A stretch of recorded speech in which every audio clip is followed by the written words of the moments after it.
लोहे के पुराने गेट्स जैसे ही खुले, वो चिल्ला उठे। जंग लगे ताले जोर से धड़ाम से उगे हुए रास्ते पर गिर पड़े। तीन दोस्त, आर्यन, माया और दीपक एंट्रेंस पर खड़े थे।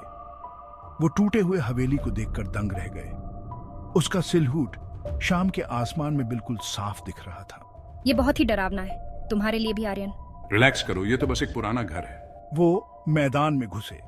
हवा में गीली मिट्टी और सड़न की गंध भर गई। जैसे ही वो मेन एंट्रेंस के पास पहुंचे, हवा का एक झोंका अचानक से एक शटर को पत्थर की दीवार से टकरा दिया। माया उछल पड़ी, उसकी धड़कन तेज हो गई। दीपक हालांकि खुद को शांत रखने की कोशिश कर रहा था, लेकिन उसकी रीढ़ की हड्डी में सिहरन दौड़ गई। आर्यन बेफिक्र होकर भारी ओक के दरवाजे को धक्का देकर खोला। वो चरमराता हुआ खुला और एक अंधेरा सा फॉयर दिखा।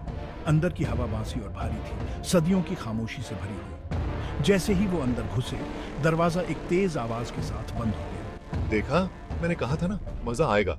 हवेली का इंटीरियर सायों और धूल का भूल भुलैया था। आर्यन आगे आगे चल रहा था, उसकी टॉर्च अंधेरे को चीरती हुई।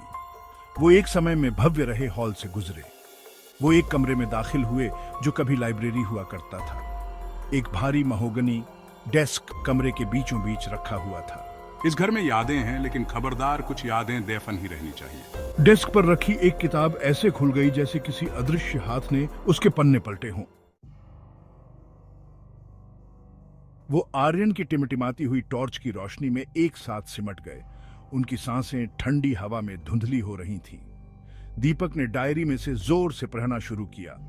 एक मकड़ी के जाले जैसे लिखावट में लिखे गए शब्द एक प्यार के टूटने, एक परिवार के बिखरने और एक ऐसे अंधेरे की बात करते थे जिसने सब कुछ निगल लिया था। उन्हें पता चला कि डायरी में लिखी औरत का नाम अन्या था। अन्या के शब्दों ने हवेली की उस समय की एक विशद तस्वीर पेश की जब वो जिंदगी और हंसी से भरी हुई थी। लेकिन उसके शब्द जल्द ही काले पड़ गए, जिसमें अजीबोगरीब घटनाओं, रात में ठंडी फुसफुसाहट और डर की बढ़ती भावना के बारे में बताया गया था। ये अजीब होता जा रहा है, मेरे लिए भी। अचानक एक खून जमा देने वाली चीख ने सन्नाटे को चीर डाला। माया उछल पड़ी और डायरी उसके हाथ से गिर गई। ये आवाज ऊपर से आई थी। डर का एक साझा भाव उनके बीच से गुजरा। उन्हें तहकीकात करनी थी। आर्यन, जिसका शुरुआती साहस एक गंभीर दृढ़ संकल्प से बदल गया था, आगे आगे चल रहा था। वे भव्य सीढ़ियों से ऊपर चढ़ गए। हर कदम उनके वजन के नीचे चरमरा रहा था। ऊपरी मंजिल और भी गहरे अंधेरे में डूबी हुई थी।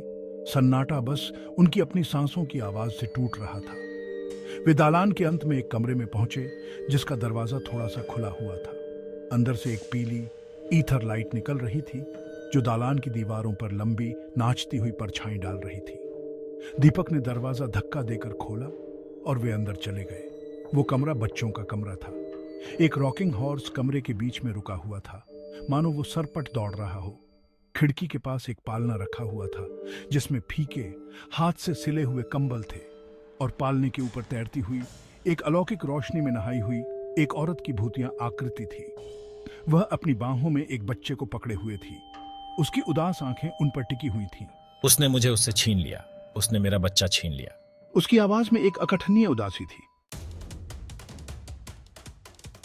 अन्या और उसके बच्चे की भूतिया छवि टिमटिमाई और फीकी पड़ गई, जिससे पीछे एक भयानक खालीपन रह गया। कमरा, जो कभी भूतिया उपस्थिति से भरा हुआ था, अब दुहक और निराशा से भारी लग रहा था। वो चली गई। अन्या और उसका बच्चा। आर्यन आखिरकार खुद को अपने अचेतन अवस्था से मुक्त करते हुए पालने की ओर भागा। वह खाली था। दीपक ने उसका दिल उसकी पसलियों से टकरा रहा था। जमीन पर पड़ी उस डायरी को उठाया जो खुली हुई थी।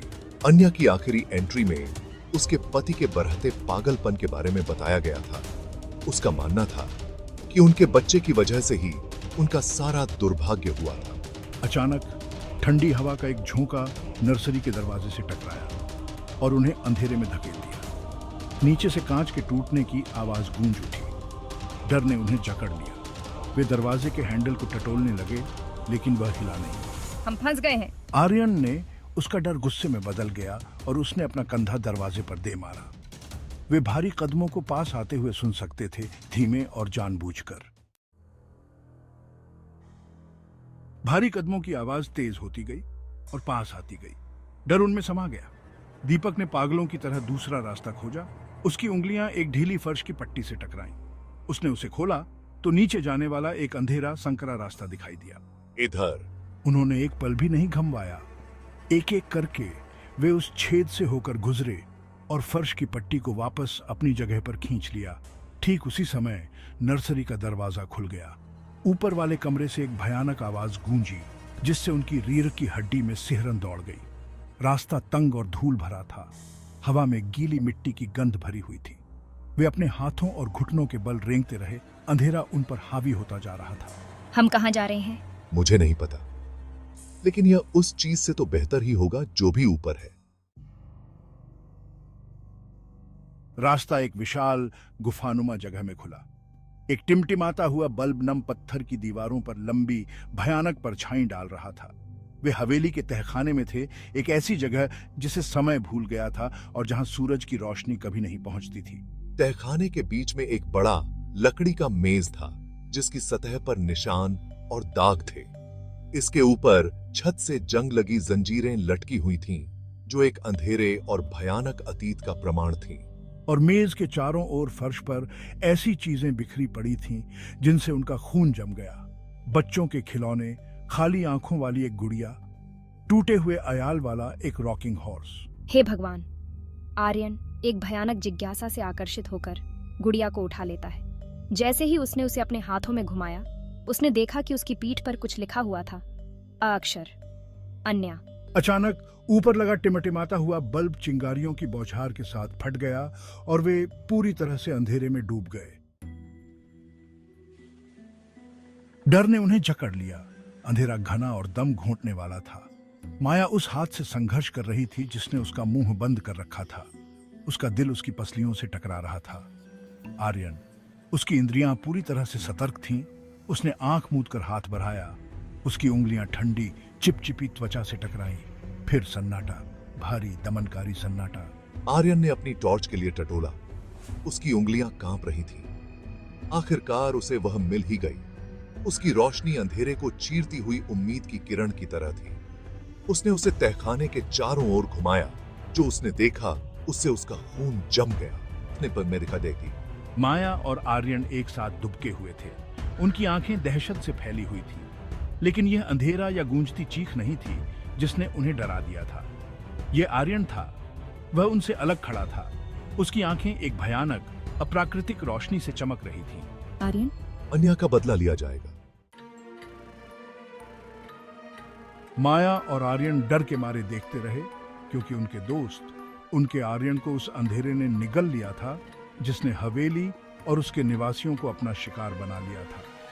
उसकी आंखों में भयानक चमक तेज हो गई, जिससे तहखाने की दीवारों पर लंबी विकृत परछाई पड़ रही थीं। हमें यहाँ से निकलना होगा। आर्यन फुसफुसाया। उसकी आवाज में जोर था। उसने माया का हाथ पकड़ा और उसे एक संकरे रास्ते की ओर खींच लिया, जो उन्होंने पहले देखा था, जो एक टूटी हुई पत्थर की दीवार के पीछे छिपा हुआ था। वे उस छेद से होकर भागे। पीछे से आर्यन की गुस्से वाली दहाड़ गूंज रही थी। रास्ता संकरा और खतरनाक था। हवा धूल और सड़न की गंध से भरी हुई थी। वे अंधेरे में ठोकरें खाते हुए भागे। उनके दिल उनकी छाती में तेजी से धड़क रहे थे। उनके पीछे वे आर्यन के भारी कदमों की आहट सुन सकते थे। उसकी गुस्से भरी चीखें रास्ते में गूंज रही थी। रास्ता हवेली के पीछे एक छोटे से उगे हुए आंगन में खुला। उन्होंने एक पल भी बर्बाद नहीं किया। जैसे ही वे जंगल से भागे, हवेली की आवाजें उनके पीछे फीकी पड़ गईं। वे जानते थे कि वे अपनी जान बचाकर भाग निकले हैं। सुबह हुई। आसमान नारंगी और बैंगनी रंग में रंग गया। माया और आर्यन जंगल के किनारे पर खड़े थे। उनके कपड़े फटे हुए थे और उनके चेहरे पर धूल और आंसुओं के धब्बे थे। उन्होंने पीछे मुड़कर हवेली को देखा। उसका सिलहूट उगते सूरज के सामने बिल्कुल साफ दिखाई दे रहा था। वह शांत स्थिर खड़ी थी, मानो कुछ हुआ ही न हो। लेकिन वे सच्चाई जानते थे। उन्होंने उसका अंधेरा देखा था, उसकी बर्फीली पकड़ को महसूस किया था। उन्होंने उस रात के बारे में फिर कभी बात नहीं की। यादें बहुत दर्दनाक थीं, बहुत ज्यादा असली। उन्हें बुरे सपने आते थे। एक बच्चे की गूंजती हंसी और आर्यन की आंखों की भयानक चमक के। हवेली वीरान पड़ी रही उसके रहस्य उसकी ढहती दीवारों के भीतर बंद थे।